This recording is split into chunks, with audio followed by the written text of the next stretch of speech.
A vacation between close friends is supposed to create great memories, not courtroom lawsuits.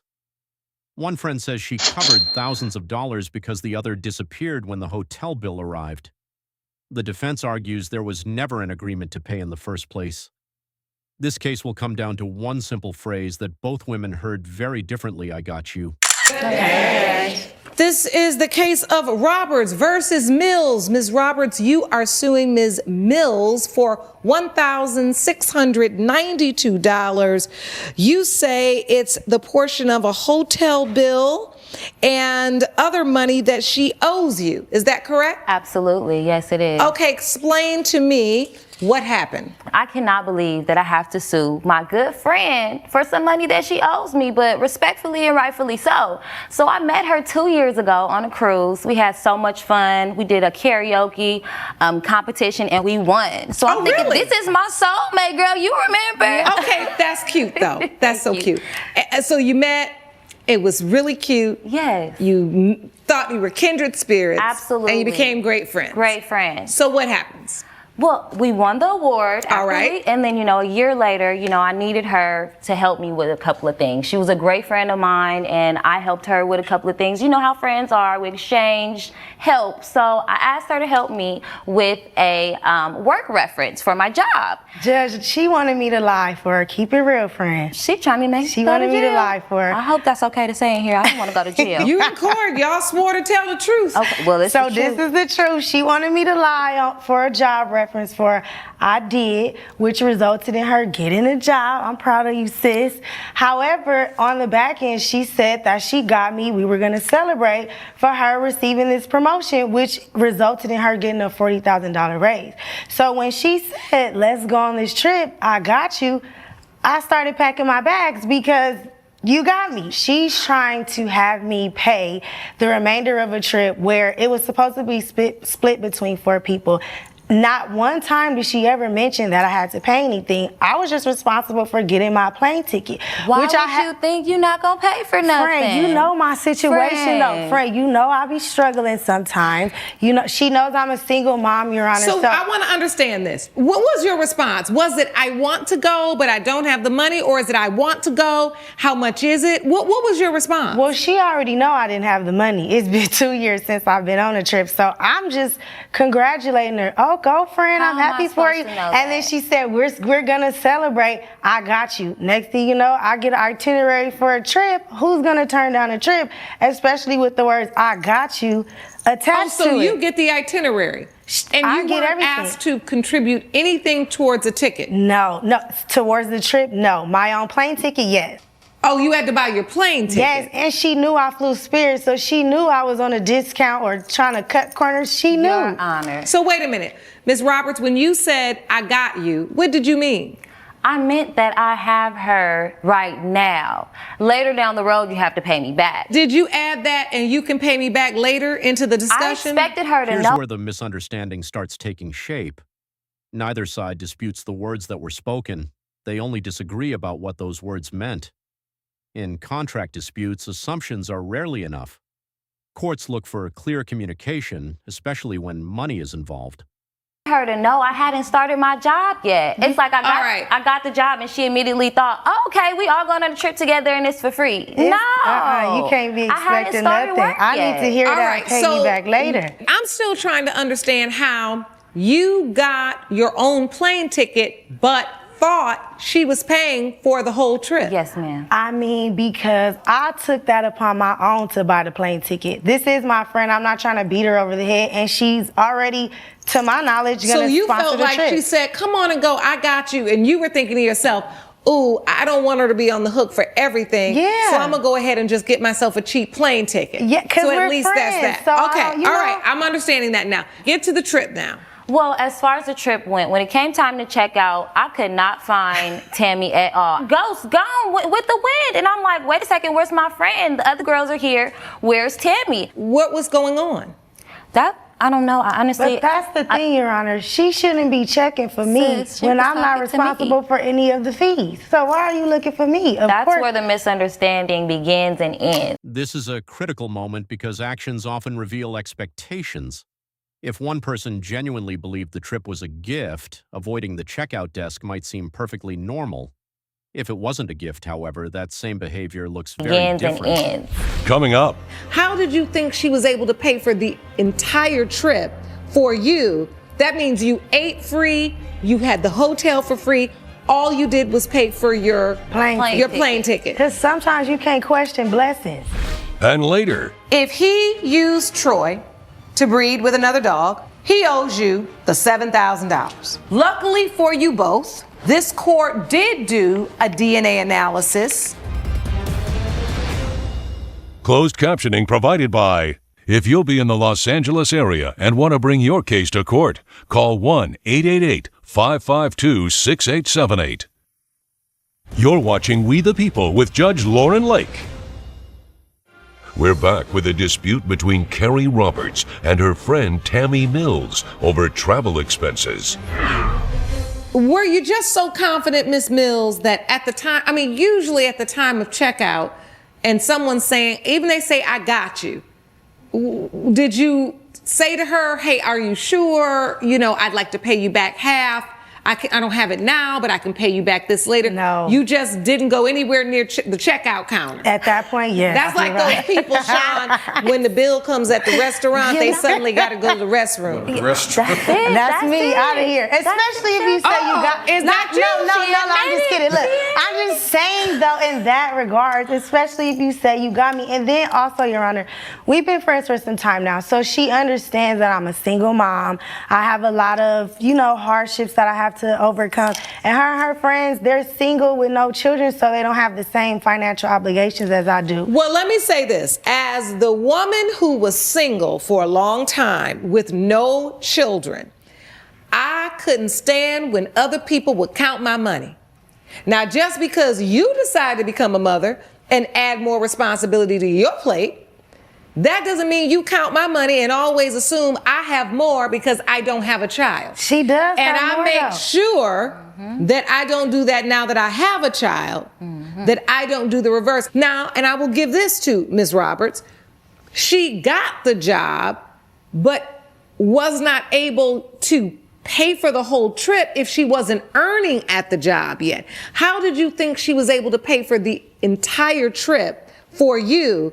That means you ate free, you had the hotel for free, all you did was pay for your plane ticket. Because sometimes you can't question blessings. And that's what that was, a blessing. It's been a long, friend, I needed that vacation. It had been so long, and with COVID, and I had to watch my daughter way more than I was stressed and couldn't do it. So let me ask you something, Ms. Roberts.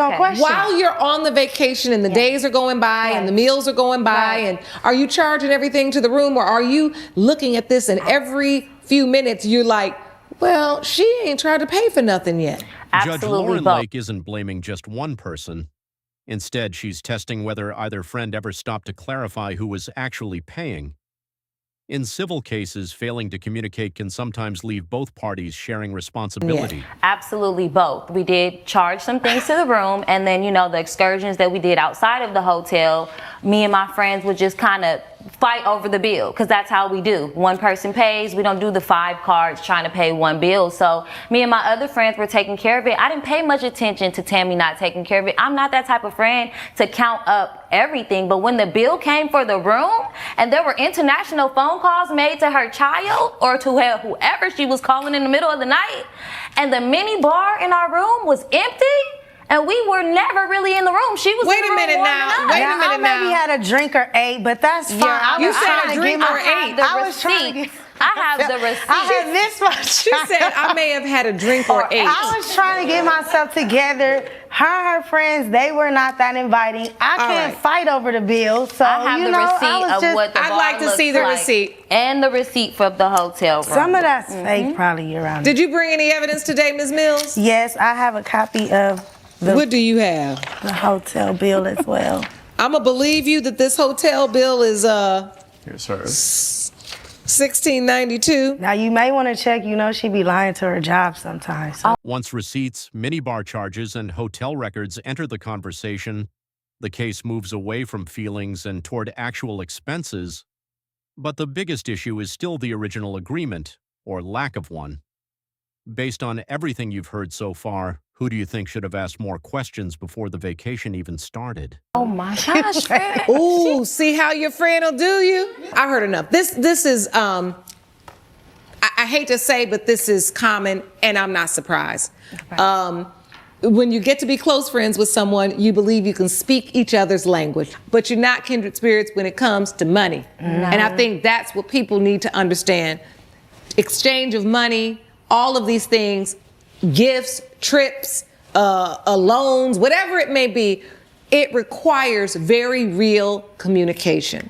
And in the excitement of this job, you all began to make a plan without really having a plan, right? Yes. And that old saying, if you fail to plan, you plan to fail.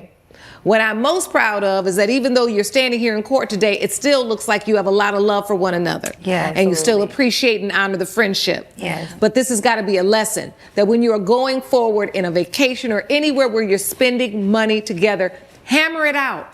Put it in writing. Make sure everybody understands the terms. Because I'll be very clear. At your age, it's like I could completely understand Ms. Mills' position in this. When I was at your age, if someone said, come on, you can go, I got you, that could mean if you fall short, I'm gonna spot you. Yes. Usually a spot means that you pay back later when you do get it. Now, as a woman of this age, when I tell somebody, come with me, I got you, that means you don't have to worry about anything. Come on. It's done. I'm taking care of you. And so I can see how both of you can be confused as to what that means. So it has been determined by this court that you all need to split the amount that you are petitioning for. So both of you take responsibility for some portion of this miscommunication. You're suing for $1,692. Therefore, judgment for the plaintiff for $846. Court is adjourned. All rise. Judge Lake has ruled in favor of the plaintiff. The defendant owes $846. I can't believe you had me come on here How for you that. gonna bring me We on could the have did court? this at Can't we home. work out a payment plan? I probably only got the 42 today. Something. You could just pay. You ain't gotta pay me back. We'll talk about it the next trip. Coming up, There is a clause in that contract that states if you intend to breed these dogs, you need to pay a fee. Clearly, she's just trying to make money out of this. Otherwise, you would have told me to get Your it neutered after. irresponsibility is not my problem. It's got nothing to do with responsibility. Well, actually, Mr. Humphreys, it does. closed captioning provided by... You're watching We the People with Judge Lauren Lake. Hannah Miller claims the puppy she sold was intended to be a pet and contractually wasn't supposed to father a litter once it got older. Sam Humphreys says he neutered the dog so it couldn't sire any puppies. Good day, everyone. Good day. This is the case of Miller versus Humphreys. Ms. Miller, you are suing Mr. Humphreys for $7,200 for breach of contract. Is that correct? Yes, Your Honor. And Mr. Humphreys, you say you did not breach the contract. That is correct. All right. Ms. Miller, what happened? I am a Labrador Retriever breeder. I live in Clemson, South Carolina. I've been doing this a long time, Your Honor. When he bought a dog from me, he ended up signing a contract, but the most important part was a non-compete clause contract. He agreed that he would neuter the dog when it reached or before it reached 9 months of age. The reason I have that non-compete clause is because I truly care about the health and well-being of these dogs. When dogs are overbred and irresponsibly bred, sometimes inbreeding can happen, health problems can happen with these dogs. There is a clause in that contract that states if you intend to breed these dogs, you need to pay a fee of $7,000. Can I see the contract? Did you bring it? I did. Thank you.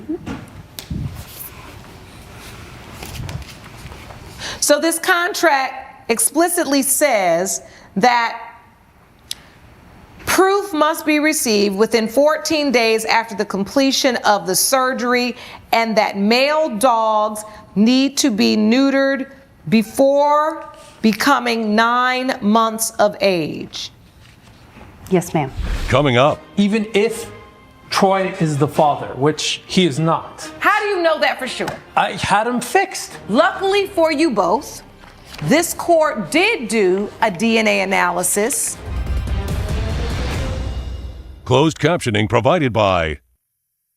You're watching We the People with Judge Lauren Lake. We're back with the case of breeder Hannah Miller, who brought Sam Humphreys to court over puppy paternity. Mr. Humphreys, I want to hear your side. When you bought the dog, was it your intention to breed the dog? Not at all. I'm an investment banker first. I'm not a breeder whatsoever. The dog was just meant to be a family Did you have any pet. other dogs when you bought Troy? No. And- However, I did get 2 more dogs after I bought Troy. You did? 3 months after. Our kids loved this dog so much. The dog was getting lonely. It was kismet. It was perfect. You were supposed to have Troy neutered before he was 9 months old. The question is, did you do that? Yes, I did. Then the second question is, did you bring proof to court? Yes, I did. May I see it, please? Thank you. Here you are. Thank you so much, Sean. Let me see, the date of the contract was October 2020, and then the surgery was performed on July of 2021. So the bottom line is he's still a little tardy to the party, But very close. but very close. If he used Troy to breed with another dog, he owes you the $7,000. Yes, ma'am. You're suing for $7,200. What's the other $200 for? When the dogs are sold, he's selling them for a price that would equal $7,200. He has chosen to sell the puppies instead of pay me the fee that I asked for. Your So Honor. that is why I chose to sue for that number, Your Honor. Even if Troy is the father, which he is not, How do you know that for sure? I had him fixed. Luckily for you both, this court did do a DNA analysis. Judge Lake's verdict when We the People returns. Promotional consideration provided by... You're watching We the People with Judge Lauren Lake. All right, so here's a canine breed composition DNA analysis certificate for Troy Humphreys. He is, in fact, the papa of these puppies. The second case takes an unexpected turn. Instead of relying on accusations, the court introduces scientific evidence.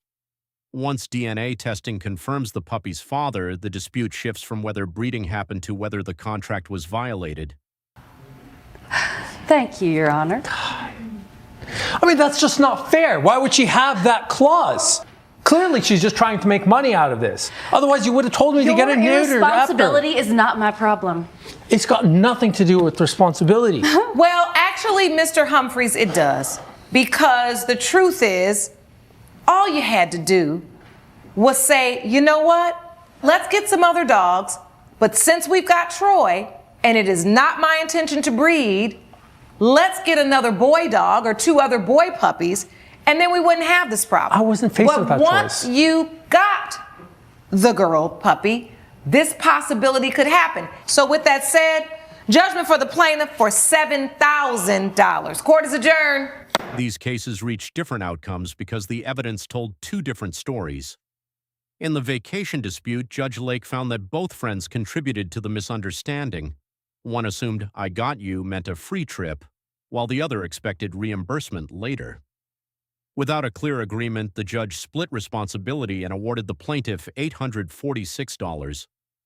In the puppy breeding case, however, the written contract was clear, and DNA evidence proved the dog had fathered a litter, despite the agreement requiring neutering.